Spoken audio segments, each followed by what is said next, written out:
যদি এবিসিডি শিখতে আগরতলায় বা দিল্লির যে কোনো জায়গায় এবিসিডি শিখতে যা প্রয়োজন সেটা তো এখানে হতে পারে। আমরা সেই দিশায় চলছি যে আমাদের খালি একটু আমাদের ছেলে মেয়েদের, যারা আগামী দিনের আমাদের ত্রিপুরার ভবিষ্যৎ, তাদের মধ্যে কনফিডেন্স ডেভেলপ করাটা হচ্ছে সবচেয়ে প্রাইম বিষয়।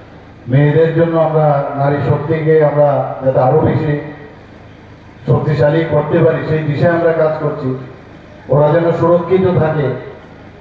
একটা হোস্টেল আমরা করেছি, অর্থাৎ তার প্রয়োজন অনুসারে আমরা করছি। এর আগেও এই ধরনের হোস্টেল অনেক জায়গায় হয়েছে। আমাকে মাননীয় বিধায়ক অভিষেক দেবরায় বলছিলেন এই নিয়ে নাকি এটা কয়েকবার আজকে এই উদ্বোধনের অনুষ্ঠান ক্যান্সেল হয়েছে। বারবার বলছিল, আমারও এমন একটা অবস্থা, প্রতিটা সেকেন্ড আমার মিনিট বলা যায় যে বিভিন্ন সময়ে বিভিন্ন জায়গায় হঠাৎ হঠাৎ খবর আসে, ওখানে যেতেই হবে, কিছু করার নেই।